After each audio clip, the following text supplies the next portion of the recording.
고대 아테네의 시장 한복판, 사람들의 목소리가 뒤엉킨 그곳에서 한 남자가 끊임없이 질문을 던진다. 정의란 무엇인가? 덕이란 무엇인가? 그는 장사도 하지 않고 재산도 없고 심지어 집에도 잘 들어가지 않는다. 그가 하는 일이라고는 사람들을 붙잡고 그들의 생각을 흔드는 것뿐이었다. 그 남자의 이름은 소크라테스였다. 그리고 그를 기다리는 한 여인이 있었다. 이름은 크산티페. 그녀는 아테네에서 가장 인내심이 강한 여자라고도, 가장 괴팍한 여자라고도 불렸다. 하지만 사람들은 묻지 않았다. 왜 그녀가 그렇게 화를 냈는지를, 왜 그녀의 분노가 그렇게 오래 기억되어야 했는지를. 오늘 우리는 그 오래된 오해 속으로 들어가 보려 한다. 소크라테스는 생계를 잊은 철학자였다. 그는 제자들에게 돈을 받지 않았고 가난을 부끄러워하지도 않았다. 나는 아무것도 모른다고 말하며 무지를 덕목으로 삼았다. 하지만 그 무지는 누군가의 노동 위에 세워져 있었다. 집안에는 세 아들이 있었고 그들을 먹여 살린 것은 크산티페의 손이었다. 그녀는 남편의 철학이 아니라 그 철학이 만든 공허한 식탁과 싸워야 했다. 플라톤은 소크라테스를 지혜의 상징으로 그렸지만 크산티페의 눈에서 본 그는 집에 거의 없는 사람, 아이들과 대화하지 않는 사람, 현실을 외면한 남편이었다. 철학이 인간의 삶을 탐구한다면 그 탐구는 왜 집안에서는 멈추었는가? 크산티페는 그 불일치 속에서 철학의 잔혹함을 보았다. 그녀에게 철학은 진리의 탐구가 아니라 현실로부터의 도피였다. 크산티페의 분노는 단순한 짜증이 아니었다. 그것은 철학이 인간의 고통을 설명하지 못할 때 일어나는 절규였다. 그녀는 남편이 정의를 논할 때마다 묻고 싶었다. 정의가 밥보다 중요한가요? 덕이 배고픔보다 고귀한가요? 소크라테스는 영혼의 덕을 말했지만 그녀는 아이들의 허기를 보았다. 그는 영원한 진리를 꿈꿨지만 그녀는 오늘의 생존을 지켜야 했다. 철학은 언제나 보편을 말한다. 그러나 크산티페는 특정한 삶을 살았다. 그 특정함 속에서 흘린 눈물과 분노는 진리가 닿지 못하는 자리에서 울려나오는 가장 인간적인 소리였다. 그것이 사람들에게는 시끄러운 소리로 들렸지만 사실 그것은 철학의 맹목에 대한 윤리적 항의였다. 플라톤의 파이도네는 감옥에서의 마지막 장면이 등장한다. 사형을 앞둔 소크라테스는 침착하게 제자들과 대화를 나눈다. 영혼은 불멸하며 죽음은 단지 육체의 해방이라고 말한다.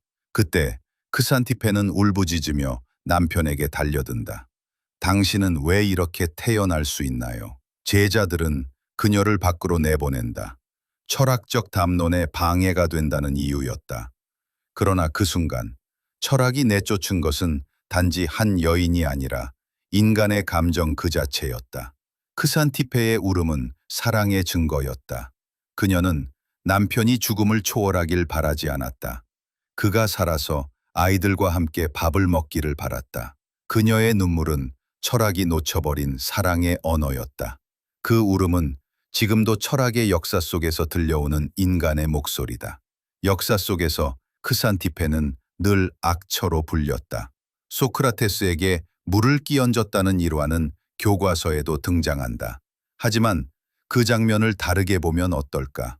남편은 또다시 논쟁을 위해 집을 나서고 집안에는 쌀독이 비어있다.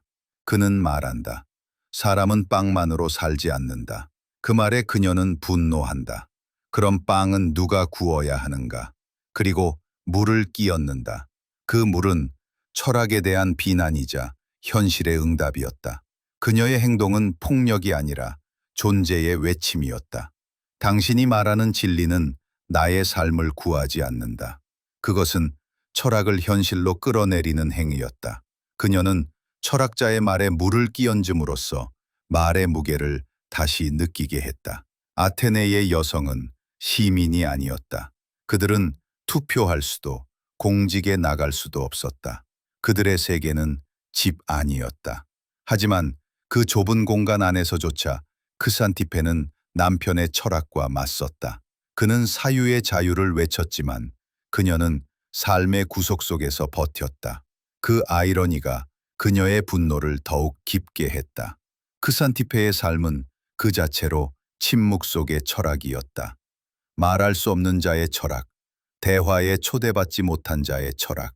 소크라테스가 모른다고 고백했다면 그녀는 묻지 못했다. 그 침묵은 철학의 결여를 드러내는 가장 강력한 목소리였다. 소크라테스는 검토되지 않은 삶은 살 가치가 없다고 말했다. 하지만 크산티페의 삶은 너무나 검토되지 않은 채 흘러갔다. 철학은 남편의 입에서 흘러나왔지만 그 철학이 그녀의 고단한 일상 속으로 스며들지는 못했다. 철학과 삶 사이에는 깊은 단절이 있었다. 그녀는 그 틈에서 살았고 그 틈이 곧 그녀의 고통이었다. 그녀의 분노는 철학이 현실을 구원하지 못할 때 생겨나는 가장 인간적인 감정이었다. 그녀는 단순히 화를 낸 것이 아니라 철학에게 책임을 요구한 것이다. 진리가 진정한 진리라면 왜 그것이 우리 삶을 구하지 못하는가? 근대 이후 크산티페는 여러 철학자들에게 재해석되었다. 헤겔은 그녀를 개인적 정념의 화신이라 불렀고 니체는 소크라테스를 삶을 부정한 철학자로 비판했다. 니체의 시선에서 본다면 크산티페는 오히려 삶을 옹호한 자였다. 그녀는 본능과 현실, 몸의 세계를 지켜냈다. 그녀의 분노는 생명편에 선 저항이었다. 오늘날의 시선으로 본다면 크산티페는 철학의 그림자 속에서 잊힌 첫 번째 여성 사상가였다. 그녀는 말하지 않았지만 철학의 본질을 가장 먼저 질문했다. 당신의 사유는 인간을 살게 하는가?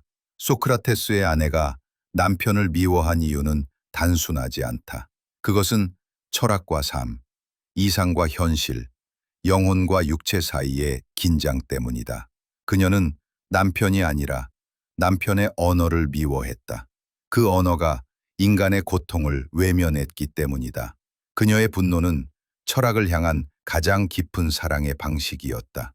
왜냐하면 진정 사랑하는 자만이 상대의 결함을 끝까지 고발할 수 있기 때문이다. 크산티페는 역사가 기록한 소크라테스의 아내로만 남았다. 그러나 그녀의 침묵과 분노는 철학의 언어를 다시 묻게 한다. 진리란 무엇인가?